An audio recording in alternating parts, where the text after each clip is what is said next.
Hello students, मैं संतोष कुमार गुप्ता आपका ICIT online classes में बहुत बहुत स्वागत करता हूं। आज मैं आपके लिए एक बहुत ही विशेष वीडियो लेके आया हूं। जैसा आप लोगों को पता है कि ओ लेवल कोर्स का एग्ज़ाम जनवरी में जो होना था वो कोरोना वायरस के बढ़ते हुए स्थिति को देख के पोस्टपोन हो गया था। तो उसका एग्ज़ाम मार्च में होना है और उसकी डेट भी आ चुकी है। 23 मार्च को ओ लेवल के पहले पेपर का एग्ज़ाम होना है। पहले वाले पेपर का नाम है information technology tools and network basics और इसका जो पेपर कोड है वो आपका M1.R5 है। तो मैंने आज एक बहुत ही विशेष वीडियो तैयार किया है खास करके उन स्टूडेंट्स के लिए जिन लोगों ने अभी तक बहुत ज़्यादा ध्यान नहीं दिया था इस पेपर को तैयार करने के लिए, और वो कम समय में अपने इस पेपर को अगर अच्छे ढंग से तैयार करना चाहते हैं तो उस वास्ते से मैंने ये वीडियो तैयार किया है। और स्पेशली मैं इस वीडियोस में आपको डिस्क्रिप्टिव टाइप के जो क्वेश्चंस होते हैं उनको मैं आज आपके सामने रखने वाला हूँ। तो मैं आपके सामने कुछ क्वेश्चंस रखूँगा और 100% मैं गारंटी लेता हूँ कि अगर आप इन क्वेश्चंस को कंप्लीट कर लेते हैं, तैयार कर लेते हैं, तो 100% आपका ओ लेवल फर्स्ट अटेम्प्ट में ही निकलता है। तो चलिए बिना देर किए हुए मैं अपने वीडियो को स्टार्ट करता हूं और मैं आपसे रिक्वेस्ट करूंगा कि आप वीडियो को अंत तक देखिए। काफ़ी ये महत्वपूर्ण वीडियो होने वाला है। तो देखिए मैंने क्या किया है, आपका जो ओ लेवल का नया सिलेबस है जिसके पैटर्न पे ये एग्ज़ाम होना है, मैंने अपने अनुभव से और पीछे जो ओ लेवल के एग्ज़ाम क्वेश्चंस पेपर होते हैं उनसे अनुभव लेते हुए 19 क्वेश्चन मैंने आपको सजेस्ट किए हैं। तो अगर आप इन 19 क्वेश्चंस को सॉल्व कर लेते हैं, इसकी एक डिक्शनरी बना लेते हैं, तो पक्का मानिए कि आप 100% ओ लेवल को पास करेंगे। और ये 19 जो क्वेश्चंस होंगे ये आपको मदद करेंगे जो आपका MCQ का एग्ज़ाम होता है उसको देने के लिए। तो ओ लेवल का एग्ज़ाम जो पहली बार देने वाले हैं, जल्दी से मैं बता दूं कि आप जब पेपर देने आते हो तो पेपर आपका 3 घंटे का होता है। आपका पेपर जो होता है वो 2 सेक्शन में होता है। पहला वाला सेक्शन जो होता है वो आपका 1 घंटे का होता है। उसमें आपको 40 क्वेश्चन दिए जाते हैं जिसमें 10 क्वेश्चन आपका मल्टीपल चॉइस वाला होता है, 10 क्वेश्चन आपका matching, 10 true false, 10 fill in the blanks होता है। और आपका 1 घंटे में ये चीज़ें करनी होती हैं। और अगर आप पहले इनको सॉल्व कर लेते हैं तो आप अपने सेक्शन बी यानी पार्ट सेकंड का क्वेश्चन पेपर जो डिस्क्रिप्टिव टाइप का होता है उसको आप मांग सकते हैं। पहला वाला सेक्शन 40 नंबर का होता है, सेकंड वाला जिसमें लिखना होता है डिस्क्रिप्टिव वो आपका 60 नंबर का होता है। अगर आप पहले वाले में 50% माने ऑब्जेक्टिव वाले में 40 में 20 नंबर कम से कम पाते हैं तो आप उस पेपर में तो पास हुए ही जो सेक्शन ए था, और तभी ही आपका पार्ट सेकंड वाली कॉपी चेक करी जाएगी। तो मैं एक एक क्वेश्चंस आपको इम्प्लीमेंट कर रहा हूं, साथ साथ उनसे रिलेटेड जो क्वेश्चंस MCQ ट्रू फॉल्स या मैचिंग में जनरेट होंगे उनका भी मैं आपको डिटेल्स देता रहूँगा। तो देखिए पहला क्वेश्चन मैंने अपने अनुभव से तैयार किया है जिसमें मैंने आपको कहा है कि आपको तैयारी करना होगा कि जो सिस्टम सॉफ्टवेयर और एप्लीकेशन सॉफ्टवेयर होते हैं इनमें अंतर लिखने की बात हो रही है। तो सबसे पहले आपको तैयार करना होगा कि सॉफ्टवेयर क्या होता है। सॉफ्टवेयर के बाद आपको पता है कि सॉफ्टवेयर 2 प्रकार का होता है, एक सिस्टम सॉफ्टवेयर, एक एप्लीकेशन सॉफ्टवेयर। तो आपको सिस्टम सॉफ्टवेयर को डिफाइन करना है और उसके बाद आपको एप्लीकेशन सॉफ्टवेयर को डिफाइन करना है। और आपको एप्लीकेशन सॉफ्टवेयर और सिस्टम सॉफ्टवेयर के दो उदाहरण देने हैं। जैसे सिस्टम सॉफ्टवेयर में आपने ऑपरेटिंग सिस्टम, कंपाइलर, असेंबलर का उदाहरण दे दिया।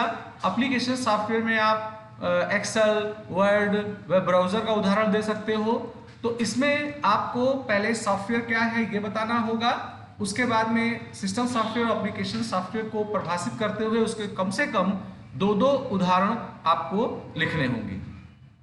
इस क्वेश्चन को तैयार करने से एक फायदा ये होगा कि एग्जैक्ट ये क्वेश्चन हो सकता ना आए, पर इस क्वेश्चन से बहुत सारे क्वेश्चन जो बनेंगे, जैसे आपसे पूछा आ सकता है कि केवल सिस्टम सॉफ्टवेयर क्या होता है, या पूछा आ सकता है कि केवल एप्लीकेशन सॉफ्टवेयर क्या होता है, तो आप वो भी तैयार कर पाओगे। तो ये आपका पहला क्वेश्चन हुआ आता है। दूसरा क्वेश्चन जो आपका होता है, इसमें पूछा जा रहा है कि आपका जो कंप्यूटर है उसका जो ब्लॉक डायग्राम होता है, माने आंतरिक जो रूपरेखा होती है उसको बनाने की बात हो रही है और इसके जितने भी पार्ट्स हैं उनको डिफाइन करने की बात हो रही है, उनके बारे में संक्षिप्त में लिखने की बात हो रही है। तो सेकंड क्वेश्चन में आपको कंप्यूटर का इंटरनल डायग्राम बोलने का मतलब आंतरिक रूपरेखा या ब्लॉक डायग्राम भी इसे दूसरे भाषा में बोला जाता है। जैसे आपका इनपुट यूनिट होता है, फिर इनपुट यूनिट के बाद में आपका पूरा जो सिस्टम यूनिट है उसमें स्टोरेज यूनिट होता है, एएलयू होता है, कंट्रोल यूनिट होता है, एंड देन आपका आउटपुट यूनिट होता है। तो इसे आपको एक चित्रित दिखाना है और प्रत्येक पार्ट के बारे में आपको लिखना भी होगा कि उनका रोल क्या होता है, उनका जॉब प्रोफाइल क्या होता है। तो ये आपका सेकंड क्वेश्चन है। थर्ड क्वेश्चन में पूछा जा रहा है कि रैम, रोम और जो कैच मेमोरी होता है इसके बारे में आपको बताना है। तो इसमें रैम को परिभाषित करना है, रोम को परिभाषित करना है। रैम को परिभाषित करते हुए हो सके तो इसके दो टाइप होते हैं, एस रैम, डी रैम, उसे भी आप डिफाइन करिए। रोम को बताते हुए रोम के भी जो अंदर वेरियस प्रकार के वैरायटीज आते हैं, थोड़ा थोड़ा उनका जिक्र करिए और कैश मेमोरी के बारे में आपको बताना है। अगला जो क्वेश्चन होगा वो हमारा जो होगा उसमें आपको कंपाइलर, इंटरप्रेटर और असेंबलर के बारे में कंपेयर करने की बात हुई है। तो इसमें आपको कंपेयर करना है कि हमारा कंपाइलर क्या होता है, इंटरप्रेटर क्या होता है, असेंबलर क्या होता है, इस चीज़ को आपको डिफाइन करना है। तो आप इसको ऐसे भी लिख सकते हो कि पहले कंपाइलर को आपने डिफाइन कर दिया पैराग्राफ के रूप में, फिर इंटरप्रेटर को कर दिया, फिर असेंबलर को कर दिया। या आप एक काम कर सकते हो कि 3 कॉलम बना सकते हो, कंपाइलर, इंटरप्रेटर, असेंबलर का, और तीनों को टेबुलर फॉर्म में भी आप दिखा सकते हो। तो यहाँ पर आपका क्वेश्चन है कंपाइलर, इंटरप्रेटर, असेंबलर के बारे में बताना। अब आपको बताना है कि एक सॉफ्टवेयर आता है जिसे हम लोग ओपन सोर्स सॉफ्टवेयर बोलते हैं, और एक सॉफ्टवेयर आता है जिसका हमें पैसा देना होता है, जिसे पेड सॉफ्टवेयर, मालिकाना सॉफ्टवेयर बोलते हैं, प्रोप्राइटरी सॉफ्टवेयर बोलते हैं। तो यहाँ अंतर पूछा जा रहा है कि ओपन सोर्स सॉफ्टवेयर क्या होता है और प्रोप्राइटरी सॉफ्टवेयर क्या होते हैं। तो संभवतः आपको पता होगा कि ओपन सोर्स सॉफ्टवेयर वे सॉफ्टवेयर होते हैं जिन्हें हमें परचेज भी करना होता है और इनका सोर्स कोड भी हमें इनके ऑफिशियल वेबसाइट पे उपलब्ध मिल जाता है। हम उसमें कुछ अगर प्रोग्रामिंग जानते हैं तो कुछ ऐड ऑन भी कर सकते हैं। और वहीं जो प्रोप्राइटरी सॉफ्टवेयर होते हैं जैसे माइक्रोसॉफ्ट विंडो या माइक्रोसॉफ्ट के प्रोडक्ट हैं, टैली है, इन्हें परचेज करना होता है, इनका लाइसेंस लेना होता है। तो इन दोनों में आपको डिफरेंशिएट करना है। अभी आपका अगला क्वेश्चन आ रहा है कि ऑपरेटिंग सिस्टम के फंक्शंस बताइए। तो इसमें आपको ऑपरेटिंग सिस्टम को परिभाषित करना है और फिर ऑपरेटिंग सिस्टम के जो अलग अलग फंक्शंस होते हैं, रोल होते हैं, जैसे वो सिक्योरिटी मैनेजमेंट का काम करता है, वो मेमोरी मैनेजमेंट का काम करता है, वो इनपुट आउटपुट को रिकॉग्नाइज करता है। तो जो भी उसके मुख्य फंक्शंस हैं आपको उनको यहाँ पे बताना है। अगले वाले क्वेश्चन में ये कहा जा रहा है कि आप लिनक्स ऑपरेटिंग सिस्टम के बारे में बताते हुए उसके चरित्र को बताइए। तो आपको यहाँ पे लिनक्स ऑपरेटिंग सिस्टम क्या होता है आपको पहले वो डिफाइन करना है और फिर उसका जो चरित्र है, विशेषता है, उसके बारे में आपको क्लियर कराना है। आगे पूछा जा रहा है कि हमारा जो लिनक्स ऑपरेटिंग सिस्टम है उसके संदर्भ में आपको कर्नल को डिफाइन करना है, आपको सिस्टम लाइब्रेरी को डिफाइन करना है और आपको सेल को डिफाइन करना है। तो ये 3 टर्म है, इन 3 टर्म को आपको यहाँ पे डिफाइन करना है। आगे आपसे क्वेश्चन पूछा आ रहा है, काफ़ी महत्वपूर्ण है, कई बार ये एग्जाम में आया है। तो इसमें आपको डिफरेंशिएट करना है कि स्पैम और वायरस में क्या अंतर होता है, ये आपको यहाँ पे डिफाइन करना है। तो आपसे यहाँ पे पूछा जा रहा है कि स्पैम क्या है और वायरस क्या है और इनके बीच क्या अंतर है, उस चीज़ को यहाँ पे पूछा गया है, उसको आपको डिफाइन करना है। फिर आपको ये भी बताना है कि ये हमारे लिए खतरे का काम होते हैं, तो इनसे हम लोग कैसे बचें, तो ये भी आपको यहाँ पे डिफाइन करना है। अगले क्वेश्चन में आपसे पूछा जा रहा है कि आपका जो माइक्रोसॉफ्ट वर्ड है, यहाँ मैं माइक्रोसॉफ्ट वर्ड शब्द को हटा देता हूँ, क्योंकि अभी जो आपका नीलेट का सॉफ्टवेयर होता है उसमें ओपन सोर्स सॉफ्टवेयर के बारे में ही क्वेश्चंस आते हैं। तो लिब्रे ऑफिस में आपको राइटर एक मिल जाएगा जो वर्ड वाला काम करता है। तो उस संदर्भ में आपसे पूछा जा रहा है कि माइक्रोज का क्या रोल होता है, उसके बारे में आपको यहाँ पे बताना है। तो ये आपके कुछ महत्वपूर्ण क्वेश्चन हैं जिनके बारे में मैंने आपको डिफाइन किया है। तो ये आपको मैंने कुछ क्वेश्चंस आपके सामने मैंने रखे हुए हैं। तो हमारा जो अगला क्वेश्चन था उसमें मैंने आपको बोला कि आपसे पूछा जा रहा है कि लिब्रे ऑफिस राइटर में माइक्रोज कमांड का क्या रोल होता है, उसे आपको एक्सप्लेन करना है। अभी आगे आपसे पूछा जा रहा है कि हमारा जो लिब्रे ऑफिस प्रोग्राम है, चाहे आप कैल्क में हो, चाहे राइटर में हो, चाहे आप इम्प्रेस में हो, उसमें एक टूल्स मेनू होता है जिसमें आपको स्पेलिंग का एक कमांड मिलता है और एक आपको ऑटोमेटिक स्पेलिंग ग्रामर चेकिंग का कमांड मिलता है। तो यहाँ पर ये आपसे स्टेप पूछ रहे हैं कि अगर ऑटोमेटिक स्पेल चेकिंग और ऑटोमेटिक ग्रामर चेकिंग हमें लिब्रे ऑफिस प्रोग्राम में ऑन करना हो, क्योंकि ग्रामर की बात आई है तो यहाँ पे लिब्रे ऑफिस प्रोग्राम का मतलब ये राइटर की बात कर रहे हैं। तो राइटर में अगर आप चाहते हो कि हम कोई शब्द लिखें इंग्लिश का, अगर उसकी स्पेलिंग की मिस्टेक होएगी तो तुरंत हमें सूचित करें। अगर हम कोई सेंटेंस लिख रहे हैं उसमें ग्रामर का मिस्टेक कर रहे हैं तो तुरंत उसकी सूचना आ जाए कि ये गलत आप लिख रहे हो। तो वो कहाँ से ऑन या ऑफ किया आता है, उसके बारे में आपको पूरा स्टेप लिखना है।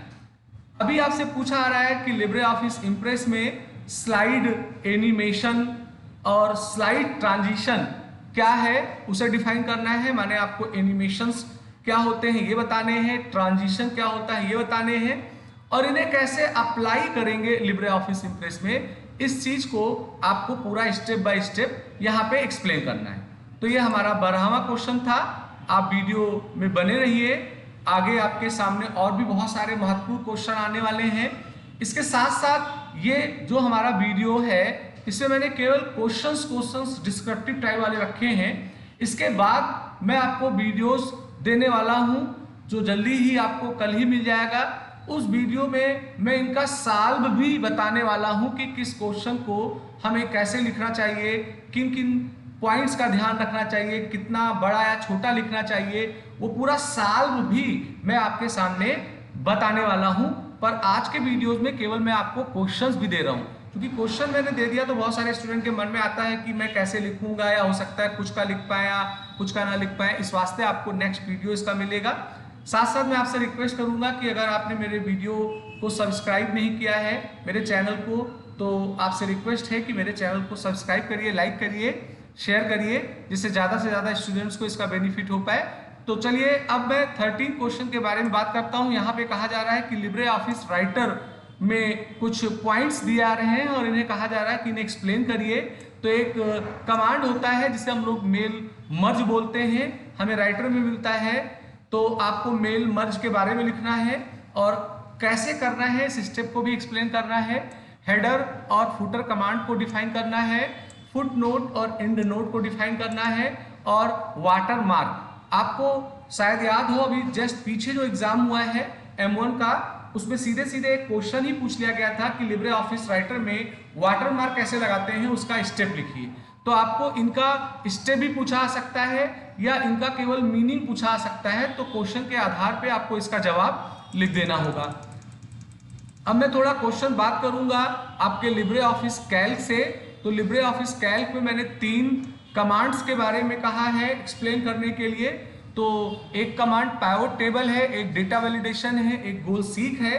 तो आपको इन 3 कमांड्स का पूरा परिचय लिखना है, एक्सप्लेन करना है। आपको कोई उदाहरण फिलहाल देने की जरूरत नहीं है। अगर क्वेश्चन में कहा गया है कि विद द एग्जाम्पल, तो फिर अनिवार्य होगा कि आपको एक उदाहरण देके इनको इम्प्लीमेंट करिए। अगर क्वेश्चन होता कि एक्सप्लेन फॉलोइंग टर्म, तो आप वहां पे इनके डिफिनेशन ही लिख के छोड़ सकते थे, पर यहाँ एग्जाम्पल भी है इसलिए उदाहरण भी आप दीजिए। अब आपको जो मैं क्वेश्चन दे रहा हूं वो आपके digital financial tools and services से दे रहा हूं। इसमें पूछा जा रहा है कि नीचे जो पॉइंट्स दिए गए हैं उनमें से किसी 3 को आप डिफाइन करिए।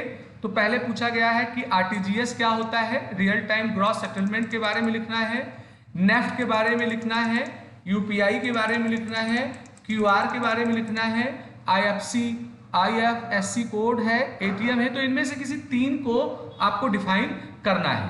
तो ये काफ़ी महत्वपूर्ण है आपका, जो मैंने आपको ये 15 वाले में जो सारे टॉपिक दिए हैं। तो हो सके तो 3 ही को ना तैयार करके जितने भी टॉपिक दिए गए हैं उनको आप तैयार करिए, तो आपके लिए काफ़ी अच्छा रहेगा। अब आगे पूछा जा रहा है, इंटरनेट से रिलेटेड क्वेश्चंस है कि ईमेल कैसे बनाते हैं, ईमेल में आईडी का रोल क्या होता है और ईमेल आईडी क्या होता है, इसके बारे में आपको लिखना है। अभी पूछा जा रहा है कि इंस्टेंट मैसेजिंग क्या होता है। जैसे व्हाट्सएप हम लोग इसके लिए यूज करते हैं, मैसेंजर्स यूज करते हैं। तो पहले आपको डिफाइन करना है कि इंस्टेंट मैसेजिंग क्या है, फिर आपको बताना है कुछ एप्लीकेशन जैसे व्हाट्सएप है, मैसेंजर्स है, फेसबुक वगैरह का भी होता है, तो उनके बारे में आपको लिखना होता है। अभी आगे आपको बताना है नेटवर्किंग में ट्रांसमिशन मीडिया। तो ट्रांसमिशन मीडिया में गाइडेड, अनगाइडेड ट्रांसमिशन मीडिया आती है। तो आपको उन्हें डिफरेंट टाइप के जो गाइडेड मीडिया यूज होते हैं, जैसे twisted pair, coaxial cable, fibre optic, इनके बारे में एक्सप्लेन करना है। अनगाइडेड में आपको जैसे इंफ्रारेड हो गया, माइक्रोवेव हो गया, रेडियो वेव हो गया, इनके बारे में आप लिखेंगे। अब मेरा जो लास्ट क्वेश्चन है वो future skills and cyber security से है। तो इसमें कहा जा रहा है कि इनमें से किसी 3 के बारे में आप संक्षिप्त में नोट्स लिखिए। तो वर्चुअल रियलिटी के बारे में तैयारी करना है, बिग डेटा एनालिटिक्स के बारे में तैयारी करना है, साइबर सिक्योरिटी के बारे में तैयारी करना है और क्लाउड कंप्यूटिंग। तो फ्रेंड्स, ये मेरा 19 क्वेश्चन है जो मैंने अपने अनुभव से तैयार किया है।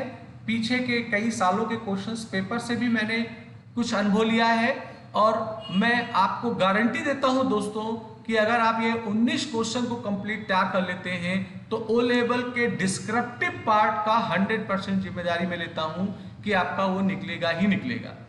अब बात आता है कि इसका सॉल्व कैसे हो। तो जैसे मैंने बताया है कि ये जो वीडियो था, इस वीडियो में मैंने केवल क्वेश्चंस आपके सामने रखे हैं। आपको मैं कल ही वीडियोस देने वाला हूं जो थोड़ा बड़ा वीडियो होगा, क्योंकि सारे क्वेश्चंस को आपको मैं एक साथ दिखाऊंगा कि उसके आंसर क्या होंगे और कितने शब्द, कितने लाइन हमें लिखने चाहिए। तो मैं आपसे रिक्वेस्ट करूंगा कि आप इस वीडियो को देखें और जो आगे का वीडियो मैं डालूंगा उसे आप जरूर देखिए। तो मैं आज का वीडियो अपना समाप्त करता हूं।